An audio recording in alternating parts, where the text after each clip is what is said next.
கோவிலில் இருந்து வந்த பிறகு இதையெல்லாம் செய்து விடாதீர்கள். அப்படி செய்தால் கோவிலுக்கு சென்ற பலனே இல்லாமல் போகிவிடும். நீங்கள் எந்த கோவிலுக்கு அடிக்கடி செல்வீர்கள் என்று காமெண்டில் சொல்லுங்கள். முருகன் கோவிலாக இருந்தால் இந்த பதிவுக்கு லைக் மட்டும் போடுங்கள். நமது சேனலில் எத்தனை முருக பக்தர்கள் இருக்கின்றனர் என்று பார்ப்போம். முதலில் நீங்கள் கோவிலில் இருந்து வரும்போது வீட்டிற்குள்ளே வந்தவுடன் கதவை மூடி வைக்க கூடாது. ஏன் என்றால் நாம் கோவிலில் இருந்து வரும்போது சாமி நம்மோடு காவலுக்கு வரும். ஆகையால் கதவை திறந்து வைத்து வாருங்கள். இரண்டாவதாக, உள்ளே சென்றவுடன் அமரக்கூடாது. நேராக பூஜை அறைக்கு சென்று வழிபட்ட பிறகே அமர வேண்டும். மூன்றாவதாக, கோவிலில் இருந்து வந்தவுடன் கை கால் அலம்பக்கூடாது. இது நமது வீட்டில் உள்ள நேர்மறை ஆற்றலை குறைக்கும்.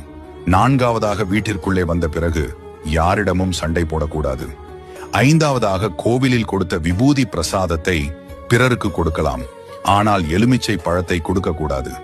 உங்களுக்கு வெகு நாட்களாக திருமணம் கைகூடி வராமல் இருந்தாலோ திருமண தோஷம் இருந்தாலோ நான் சொல்லும் இந்த 40 வருடம் அனுபவம் உள்ள ஜோதிடரிடம் தொலைபேசியில் பேசி அவர் கூறும் எளிமையான பரிகாரங்களை செய்தால் 2 மாதத்தில் திருமணம் நடக்கும் என்பது நம்பிக்கை.